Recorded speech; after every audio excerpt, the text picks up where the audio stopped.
I am back. It's your tech girl, Mary, and welcome back to our YouTube channel.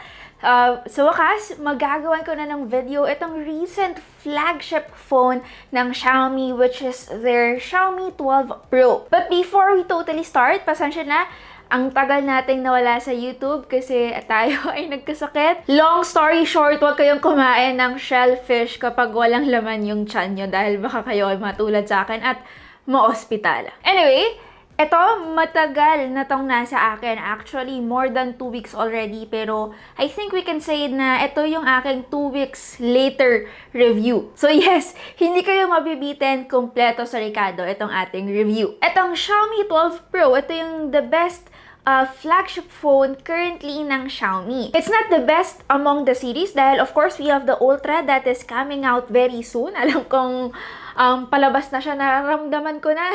So yeah, ayokong nang patagalin pa to. Let us now proceed with our very quick unboxing.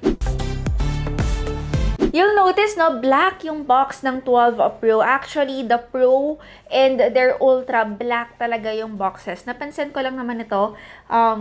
Gets naman din kung bakit. We got the usual smaller box and nandito lang yung ating paperworks.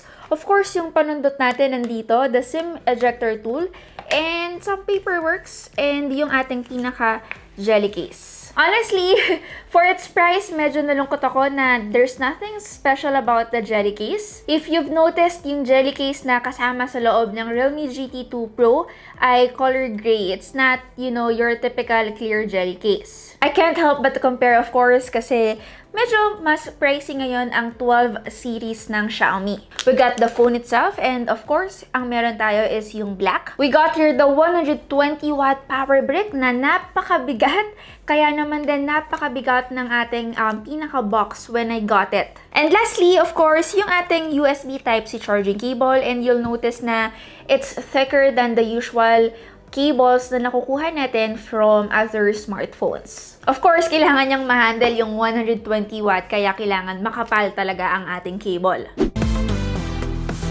Actually, no guys, kanina nagkamali ako. Hindi naman totally black yung tawag ni Xiaomi dito. It's actually gray, pero for me, no, it's really more black. Pero if you will look closely, merong small particles sa kanya. Parang may pag-glitter effect siya, pero makikita mo lang pag tinitigan mo ng malapitan. I'll be honest with you guys, yung design ng Xiaomi 12 Pro or the entire series is not entirely unique. Hindi naman sobrang appealing, talagang agaw pansin. And yes, it shares the same design doon sa ni-review rin natin na Xiaomi 12. Of course, this one's bigger lang and heavier. But for me, it still looks good, and more importantly, syempre, it's well built. It also has a very premium back. Sa pagkakaalam ko, this is made of Corning Gorilla Glass 5 as compared doon sa kanyang glass sa harap, which is of course made of Corning Gorilla Glass Victus.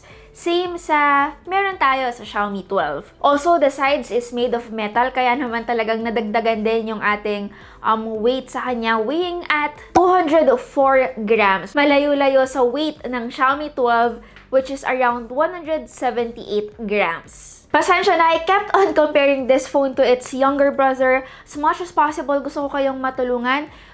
Which phone is, of course, perfect sa pangangailangan nyo. Syempre, hindi naman tayo pwedeng bumili na lang ng phone basta-basta porket it's the Pro version. Minsan kasi sobra-sobra yung feature na hindi naman din natin kailangan. Anyway, pasmado proof. Yes, para sa mga kapwa pasmado ko dyan, yung kanyang frosted back panel, hindi siya very, you know, dugyutin tignan kapag ako ay pasmado. Siguro, di ko lang nagustuhan is the weight. Medyo nakakangalay siya ang gamitin dahil nga, again, may kabigatan yung device. Probably because of all the camera sensors that it has. Pero ewan ko, no, mabigat lang talaga yung phone. Kasi hindi naman ganun kalakihan yung battery capacity niya eh. So, weird lang. Anyway, you'll notice na meron siyang dual stereo setup, which is sound by Harman Kardon. Isa sa ibabaw and isa sa ilalim. We also got an IR blaster and a secondary microphone on top. And below, we got the SIM tray, another mic, and yung USB Type-C port natin. On the right, we got the volume rockers and of course, the power button. Okay naman ako with the buttons. They are very clicky and hindi ako disappoint when it comes to consistency. Ang hindi ko lang siguro nagustuhan is yung location ng volume rockers. Pangalawa, no, is of course, the curved display. You guys already know how I feel about curved panels. Siguro hindi lang talaga siya para sa akin.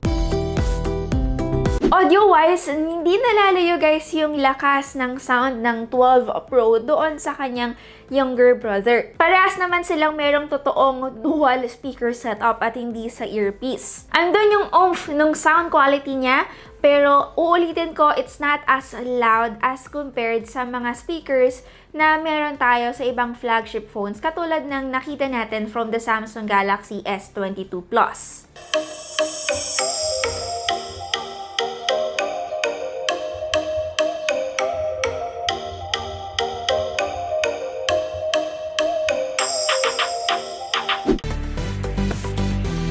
Let's talk about the display. Sinabi ko kanina na hindi naman talaga ako masyadong fan ng mga curved display. And yes, totoo naman ito. But if I were to describe yung ganda, yung kulay, yung of course, clarity ng mga text, logo, and everything, talaga namang top notch. It has a 6.73 inches LTPO AMOLED display na mayroong 120Hz refresh rate with a Dolby Vision HDR10+, and of course, a 1440 by 3200 pixels resolution. You will notice na LTPO yung display ng Xiaomi 12 Pro as compared to the regular Xiaomi 12 na AMOLED lang. I think na-discuss ko sa Realme GT 2 Pro review natin yung advantage kapag yung kanyang display ay LTPO. In real-world usage, in fairness, na-implement ni Xiaomi yung adaptive refresh rate dito sa phone very well. Hindi na ako nag-fix 120Hz refresh rate sa kanya dahil medyo disappointed din ako sa battery life niya. Mamaya pag-uusapan natin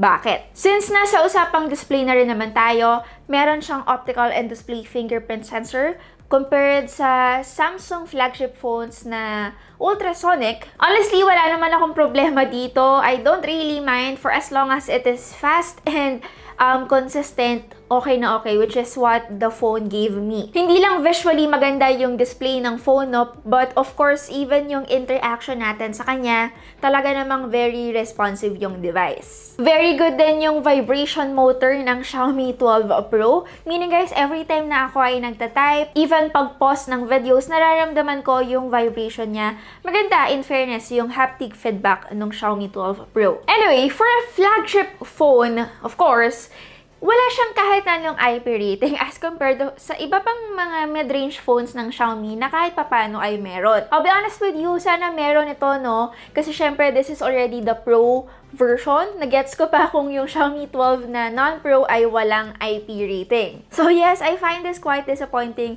Lalo na again, medyo tumaas nga yung presyo ng ating 12 series ngayon. Anyway, camera-wise, kung mapapansin nyo, no, hindi nalalayo yung itsura niya sa non-Pro version. Pero itong cameras na meron tayo from Xiaomi 12 Pro ay mas improved kaysa doon dahil meron tayong dedicated telephoto lens sa kanya. Actually, we have 3 identical cameras. Lahat ay 50 megapixel, mapa main, ultra-wide, and telephoto lens. Yung primary camera natin ay gumagamit ng Sony IMX 707 sensor. Actually, first time ko rin atang ma-encounter itong sensor ng Sony na ito. And then, yung dalawang cameras naman ay gumagamit ng Samsung JN1 sensor. Lastly, for the front camera guys, hindi po ito nalalayo sa non-Pro since it also has the same 32 megapixels. You'll notice yung camera application natin guys is the same from the Nano Pro. Hindi siya nalalayo masyado. It looks very simple pero functional. But the thing here is kung gusto nyo mas makaka-capture ng detail, you have to, of course, use the 50 megapixel option from the more menu, which is pwede naman natin ding i-edit.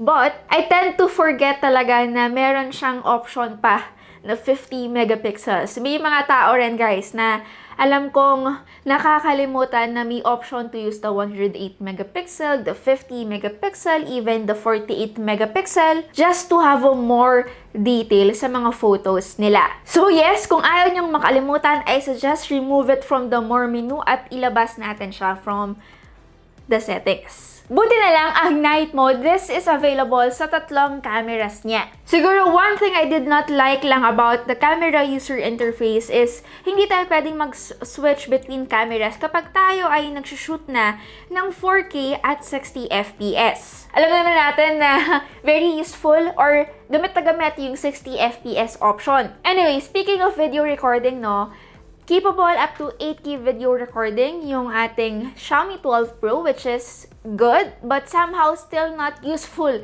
para sa akin. Merong iilan siguro no na bibili ng 12 Pro dahil sa kanyang 8K video recording capability, pero just so you know, sobrang laking kumain ng memory ng 8K resolution na videos. Digitally, we are capable na makapag-zoom hanggang 20 times. And actually, no, merong super moon option nga sa ating more menu.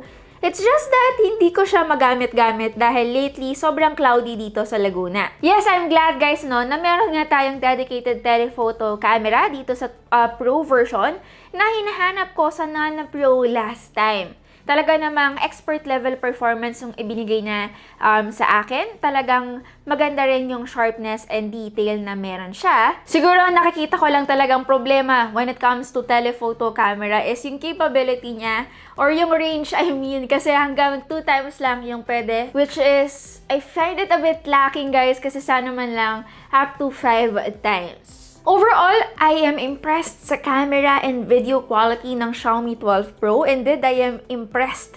And kinumpare ko rin siya dito sa iPhone 13 Pro na ginagamit ko. And in fairness, it can hold up to its own. Meaning guys, kayang-kayang labanan ng Xiaomi 12 Pro yung photos ng iPhone 13 Pro. It's just that hindi lang masyadong, of course, optimized with social media yung Xiaomi 12 Pro na kayang ibigay sa atin ng iPhones.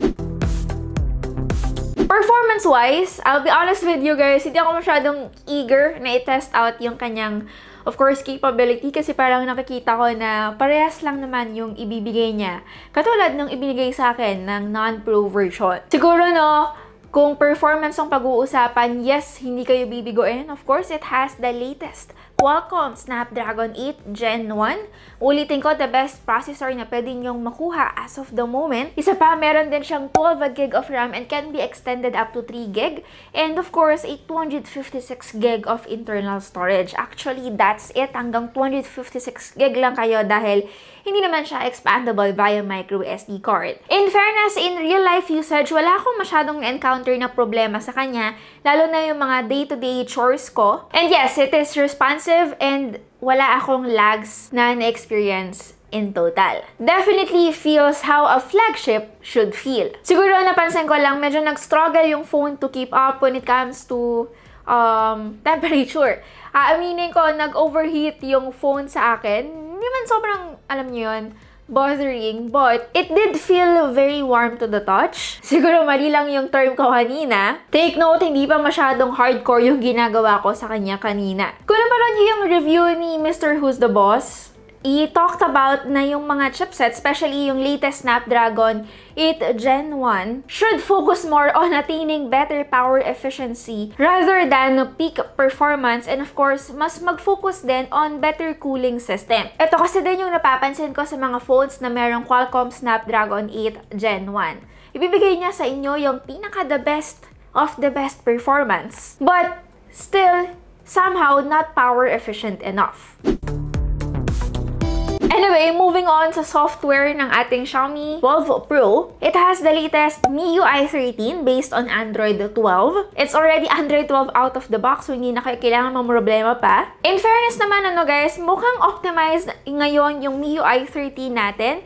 Konti lang yung na-experience ko na software bugs sa kanya compared sa previous MIUI 12. Also, Xiaomi promised na magkakaroon tayo ng 3 years operating system update and 4 years security updates.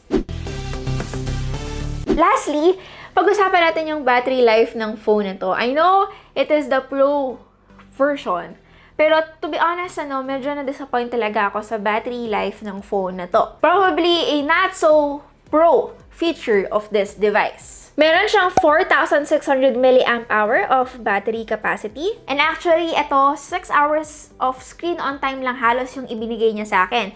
Actually, on paper, kung i-compare natin siya sa non-pro, hindi nalalayo, kakaunti lang ang kanilang difference.